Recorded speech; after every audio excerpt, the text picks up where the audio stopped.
Welcome to the Experience Action Podcast. I'm Jeannie Walters. You have questions? That's why we're here. Now, a little birdie told me some of you have been job hopping. Let's go ahead and listen. What advice do you have for someone's first 100 days as head of CX? All right. Congratulations on your new role, first of all. The fact that you have a role leading customer experience is something to celebrate. Now, depending on what you're walking into, those first 100 days could look very different.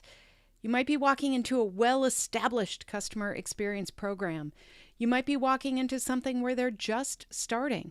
In fact, just today, I was talking to different clients. One of them, we had to start from the beginning. We had to talk about what customer experience actually was and why they might want to consider doing more than just talking about it once a year. Now, for another client, they have a very well-established customer experience program, but they were stuck. They were doing the same things. They were checking in on feedback and trying to get people to pay attention to it. So we had to start from a very different place in that conversation. So whatever you walk into, be prepared for the things that maybe you are assuming about the program, about the organization. Now, as a CX leader, what you want to do is make an impact. Unfortunately, in every organization, customer experience is being asked to prove itself, right? How many of you have heard this? We need to prove ROI. We need to prove why customer experience is important. Now, there is tons of data out there about why it is important. Just recently, new reporting came out stating that those organizations that invest in customer experience for real see results that other organizations don't. Now, we know this, you and I, because we're in the actual industry. We have seen the results. We get it. But when you are stepping into a role, don't make any assumptions about what people already know. It's a great opportunity to use your interview skills, to sit down and ask leaders, what's important to you here about customer experience? It will be enlightening to hear what the sales leader thinks versus what your IT leader thinks. Now, many of them might say things like, you know what? It's not my job. That's not what I'm focused on. That itself is an enlightening answer about where they are. So, the first thing I want you to do as a CX leader in your first 100 days is to determine the best way to really understand your organization's customer experience landscape. Now, you might hear about this with maturity models or things like that.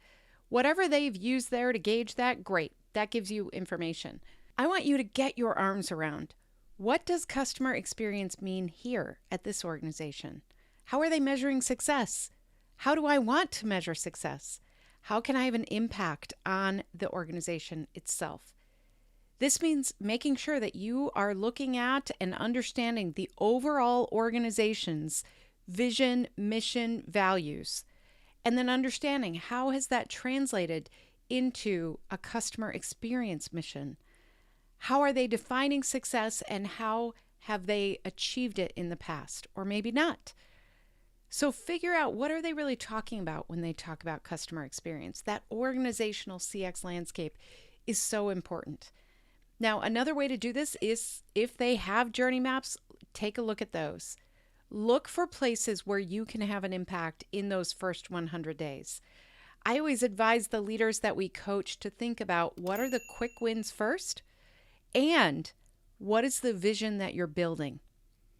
In the first 100 days, you have to achieve both. And I know that seems impossible. But quick wins, something where you can see a pain point and make it a little bit better, that gives you that thing to communicate about to your leadership, to say, this is the impact we're having, and make sure you relate it to the overall business. So instead of saying things like, well, we were able to get better feedback on this from customers, say why that's important. Are they actually moving through the journey? Are they converting because you've removed friction? That's the type of thing to think about. So as you approach this and you think about how to make those quick wins, you also want to have an eye towards the future. What is the vision that you see for customer experience? How can you have the biggest impact based on prioritizing the right efforts with customer experience work? Maybe you look around and realize, you know what? Yeah, there are some quick wins, but really, this whole culture needs some work. That can be daunting, but it's a great way to paint a vision of the future. Here's what I think we need to do. We need to start creating a customer-centric culture, and here are some ideas on how.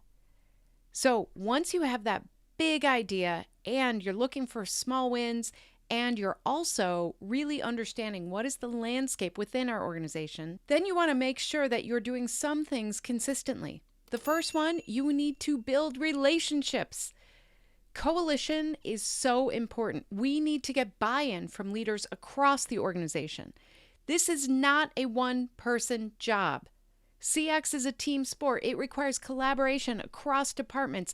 It means reaching across to different leaders and saying, hey, I want to learn about what you do. I want to learn about what's important to you.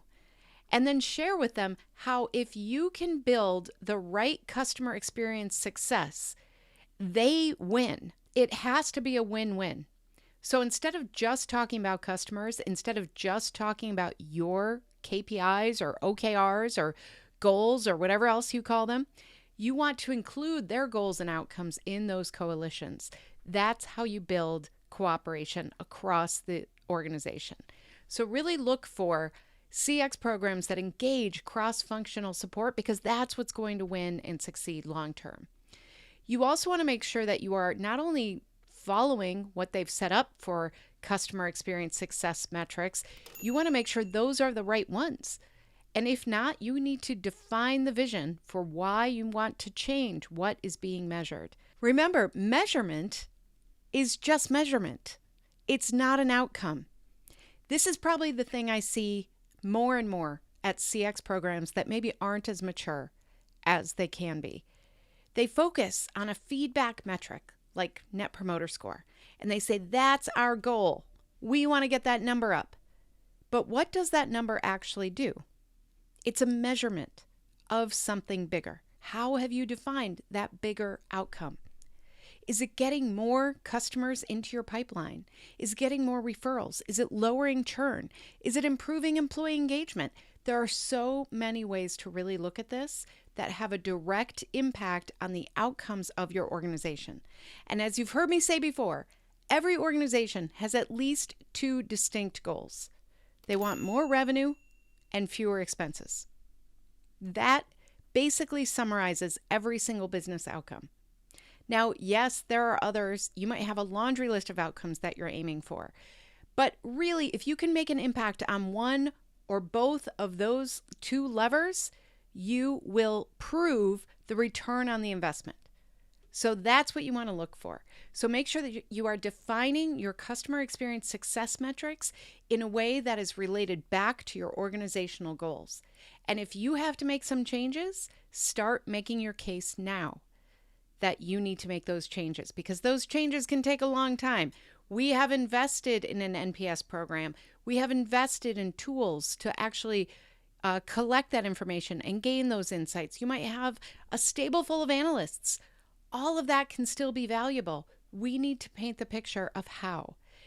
Then you want to really make sure that as you develop these ideas, as you roll out these cross-functional programs, that you have a centralized way to look at customer experience effort. And this is where governance is so important.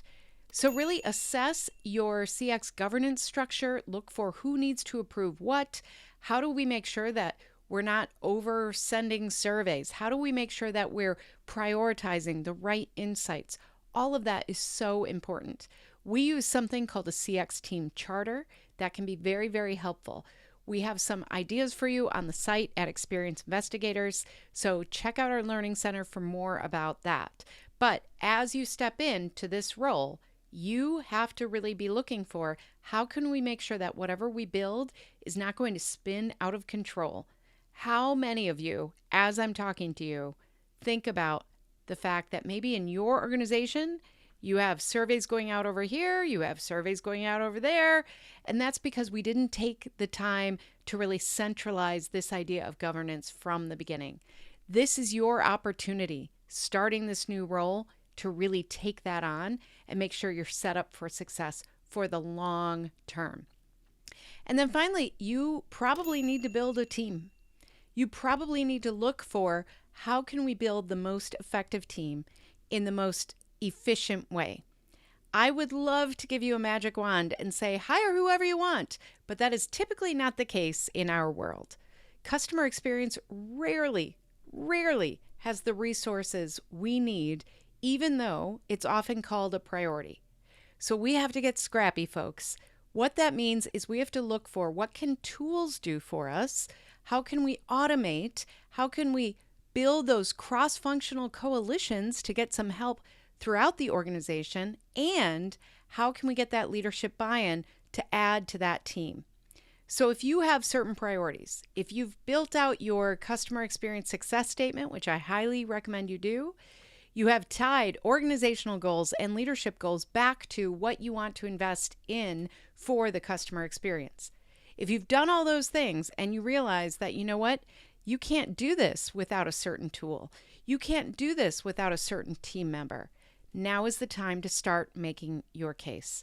I know as I say these things, a lot of what we do ends up being around making the best business case for what we're trying to do. I have seen so many organizations where instead of asking why, somebody just says, okay, try it. And what that means is we get set up as CX leaders to fail because we don't know why we're trying something. We just think it's good to do. It's good to survey customers. It's good to gather feedback. It's good to get these insights. If the goal of whatever you're working on in customer experience is to quote unquote understand our customers better, that is not a goal. That is a means to a goal. So make sure everything you do wraps back to real business outcomes. This is where the tools that we've developed around the CX mission statement and the CX success statement and the CX charter can really be helpful to you because we want you to win. We want you to build an airtight business case. We want you to know when you're successful. Leaders get into these roles, they do a bunch of things at once, they make real change, but they can't tie it all together. So after a while, it feels like, well, yeah, we're measuring feedback, but so what? That is not an actual outcome. That's what we have to focus on. So coalition building, making sure that you have your strong business case, looking for those quick wins. That's what I would do in my first 100 days if I were stepping into a role today. This is a marathon, not a sprint. So make sure that as you think about these first 100 days, you think about laying a foundation for success, for your long-term success and for the long-term success of this customer experience program. So I hope that helps. The first 100 days is very exciting to think about. And I know that if you're asking this question, you as a CX leader are going to have tremendous impact wherever you are. So I wish you tons of luck in your new role, and I hope that they appreciate that they have such a thoughtful leader. Thank you so much for this question. Thank you for joining us. Thank you for listening. We get so much joy out of hearing from leaders like you. So please keep the questions going. You can leave me a voicemail at askjeannie.vip. Check out our site at experienceactionpod.com or our bigger site at experienceinvestigators.com for so many more resources all around customer experience. The mission of my company is to create fewer ruined days for customers, and by you being here with me, you're helping us live that mission. So thank you so much, and we will see you next time.